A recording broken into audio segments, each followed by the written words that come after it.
नमस्कार मित्रांनो, स्वागत आहे तुमचं आपल्या TV6 मराठी या यूट्यूब चॅनलवर. मित्रांनो, नवीन जाहिरात प्रसिद्ध झालेली आहे. ही जाहिरात थेट महाराष्ट्र लोकसेवा आयोग म्हणजेच MPSCकडून जाहिरात प्रसिद्ध झालेली आहे. यामध्ये तब्बल 40 पदे भरली जाणार आहे. या पदांची संपूर्ण माहिती आपण बघणार आहोत. तरी व्हिडिओ शेवटपर्यंत नक्की बघा आणि आपल्या चॅनलवर नवीन असाल तर सबस्क्राईब करून. आपण इथे बघू शकता की महाराष्ट्र लोकसेवा आयोगातर्फे ही परीक्षा घेतली जात आहे. दिवाणी न्यायाधीश कनिष्ठ स्तर व दंडाधिकारी प्रथम वर्ग मुख्य परीक्षा 2023 होणार आहे. तर यासाठी आपल्याला अर्ज करायचा आहे. 16 ऑगस्टपासून ते 30 ऑगस्टपर्यंत आपण अर्ज करू शकतो. आणि जे चलनाची परीक्षा शुल्क भरण्याचा अंतिम तारीख आहे 2 सप्टेंबर. या रोजी 2 सप्टेंबरपर्यंत आपण शुल्क भरू शकतो. त्यानंतर याची एकूण पदे 40 पदे भरली जाणार आहे. आणि याची वेतन श्रेणी म्हणाल तर स्टार्टिंग 27,700 ते 44,770 पर्यंत जाणार आहे. आणि याची जर पात्रता म्हणाल तर आपण भारतीय नागरिक असणे गरजेचे आहे. त्यानंतर वयोमर्यादा, शैक्षणिक अर्हता व अनुभव काय काय लागणार आहे ते बघूया. तर आपलं पात्र प्रवर्ग राहणार आपण नवीन विधी पदवीधर असणे गरजेचे आहे. त्यानंतर आपलं वय किमान 30 वर्षापर्यंत असणे गरजेचे आहे. आणि आपली शैक्षणिक अर्हता विधी शाखेतील पदवी, सदर पदवी प्राप्त करण्यासाठी घेण्यात येणारी प्रत्येक परीक्षा प्रथम प्रयत्नात उत्तीर्ण करून पदवी प्राप्त केली असणे गरजेचे आहे. अनुभव गरजेचा नाही. त्यानंतर वकील, अटर्नी किंवा अधिवक्ता यासाठी 40 वर्षापर्यंत आपण अर्ज करू शकतो. विधी शाखेतील पदवी असणे गरजेचे आहे. त्यानंतर सेवक कर्मचारी म्हणजे मिनिस्ट्रेशन स्टाफ असाल तर उच्च न्यायालयाचे सेवक कर्मचारी वर्गांचे सदस्य, उच्च न्यायालयास दुय्यम असलेल्या न्यायालयाचे सर्व कर्मचारी वर्गांचे सदस्य असे यांना 50 वर्षापर्यंत आपण अर्ज करू शकू. विधी शाखेतील पदवी असणे गरजेचे आहे. त्यानंतर मराठी भाषेचे ज्ञानसुद्धा असणे गरजेचे आहे. त्यानंतर अनुभवाचा पुरावासुद्धा लागणार आहे. आणि यानंतर निवड प्रक्रिया कशी होणार आहे ते बघूया. तर सेवा भरतीची संपूर्ण प्रक्रिया महाराष्ट्र न्यायिक सेवा 2008 अथवा त्यानंतर वेळोवेळी प्रशासनाकडून करण्यात आलेल्या सुधारणा तसेच आयोगाच्या कार्यनियमावलीतील तरतुदीनुसार राबवण्यात येणार आहे. त्यानंतर आता याचं पदांबाबत सर्वसाधारण तपशील बघूया.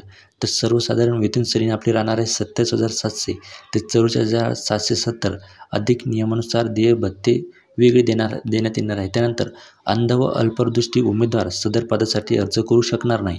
त्यानंतर माननीय उच्च न्यायालयाकडून दिनांक 19 डिसेंबर 2019 रोजीच्या पत्राद्वारे प्राप्त अभिप्रायानुसार आर्थिकदृष्ट्या दुर्बळ घटकातील उमेदवारांना मागासवर्गीय उमेदवारांकरिता अनुज्ञेय असलेले कोणतेही फायदे सवलती देण्यात येणार नाही. त्यानंतर कर्तव्य व जबाबदाऱ्या प्रस्तुत संवर्ग पदांच्या कर्तव्य व जबाबदाऱ्या यांच्याबाबत संक्षिप्त तपशील आयोगाच्या संकेतस्थळावर उपलब्ध आहे. आता परीक्षा कशी होणार आहे ते बघूया. तर परीक्षेचे 2 टप्पे पडणार आहे. एक मुख्य परीक्षा आणि एक मुलाखत. मुख्य परीक्षेसाठी 200 गुणांची पेपर होणार आहे आणि मुलाखतसाठी 50 गुण असणार आहे. आणि मुख्य परीक्षेचा अभ्यासक्रम त्यांच्या www.mpsc.government.in या संकेतस्थळावर उपलब्ध आहे. मुख्य परीक्षेचे स्वरूप एकूण 200 गुणांचा पेपर होणार आहे आणि प्रश्नपत्रिका 2 असणार आहे. प्रत्येकी 100 गुणांचे 2 पेपर होणार आहे आपली मुख्य परीक्षेमध्ये. आणि परीक्षेचे माध्यम आपली मराठी किंवा इंग्रजी भाषेमध्ये होणार आहे. त्यानंतर मुख्य परीक्षेचा अभ्यासक्रम कोणता राहणार आहे ते बघूया. तर पेपर क्रमांक 1 यामध्ये सिव्हिल प्रोसिजर कोड, त्यानंतर दुसरं राहणार आहे ट्रान्सफर आणि प्रॉपर्टी ॲक्ट, त्यानंतर स्पेसिफिक रिलीट ॲक्ट, त्यानंतर law of contract, sale of goods act and partnership act. त्यानंतर पेपर दुसऱ्या पेपरमध्ये आपल्याला इंडियन पिनल कोड, त्यानंतर एव्हिडन्स ॲक्ट, त्यानंतर कोड ऑफ क्रिमिनल प्रोसिजर, त्यानंतर अनुसूचित जाती, अनुसूचित जमाती असे आपले 2 पेपर होणार आहे. 2 पेपरचा अभ्यासक्रमसुद्धा आपण सांगितलेला आहे. त्यानंतर मुख्य परीक्षेचा निकाल कसा लागणार आहे. तर यशस्वी उमेदवारांना उपलब्ध रिक्त पदांचा 1/3 या गुणोत्तर प्रमाणात मुलाखतीसाठी बोलवण्यात येईल. तसेच 1/3 हे गुणोत्तर प्रमाण ठेवण्यासाठी निश्चित केलेले एकसमान अंतिम गुण ज्यांनी मिळवले असतील असे एकापेक्षा अधिक उमेदवार असतील तर अशा सर्व उमेदवारांना मुलाखतीसाठी बोलवण्यात येणार आहे. त्यानंतर आता अंतिम निवड कशी होणार आहे ते बघूया. त्याआधी मुलाखत आपली 50 गुणांची होणार आहे. मुलाखतीत 40% अथवा त्यापेक्षा जास्त गुण मिळवणाऱ्या उमेदवारांनाच फक्त अंतिम निवडीसाठी विचार केला जाईल. त्यानंतर अंतिम निवड लेखी मुख्य परीक्षा व मुलाखतीमध्ये प्राप्त केलेल्या एकूण गुणांच्या आधारे उमेदवारांची निवड अंतिम करण्यात येईल. त्यानंतर भरती प्रक्रियेतून बाहेर पडणे, ऑप्टिंग आउट ऑप्शन. अंतिम शिफारशीपूर्वी सर्वसाधारण गुणवत्ता यादी मेरिट लिस्ट आयोगाच्या संकेतस्थळावर त्यांनी उपलब्ध करून दिलेली आहे.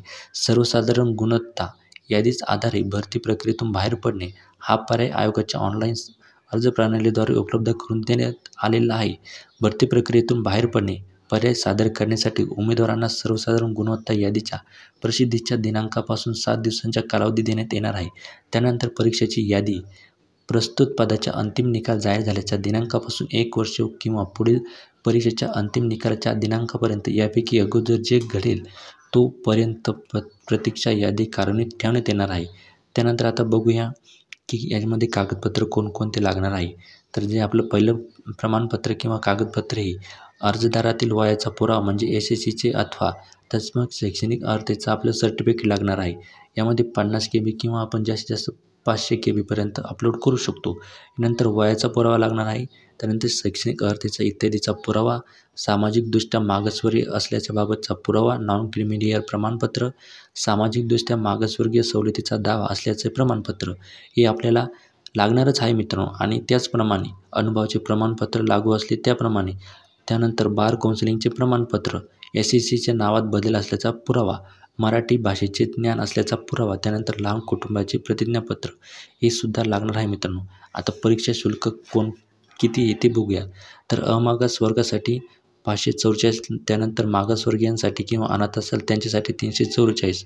उपरोक्त परीक्षा शुल्काव्यतिरिक्त बँकेचे चार्जेस तसेच त्यावरील देय कर अतिरिक्त असतील. त्यानंतर परीक्षा शुल्क न भरताना आहे. त्यानंतर आता जिल्हा केंद्र कोणकोणते असणार आहे ते बघूया. तर अर्ज सादर करताना जिल्हा केंद्राची निवड करणे आवश्यक आहे. जिल्हा केंद्र बदलायची विनंती कोणत्याही परिस्थितीत अथवा कोणत्याही कारणास्तव मान्य करण्यात येणार नाही. आता ऑनलाईन पद्धतीने आपल्याला भरायचं आहे. त्यानंतर दिव्यांग उमेदवार लेखनीय व अनुग्रहण कालावधीच्या बाबतची सर्व माहिती दिलेली आहे. हे सर्व माहिती त्यांच्या वेबसाईट म्हणजे mpsc.government.in या वेबसाईटवर त्यांनी संपूर्ण माहिती दिलेली आहे मित्रांनो. अशी माहिती होती. तुम्ही भरणार आहे की नाही ते आम्हाला कमेंट करून नक्की सांगा आणि चॅनलवर नवीन असाल तर सबस्क्राईब करा. धन्यवाद. जय महाराष्ट्र.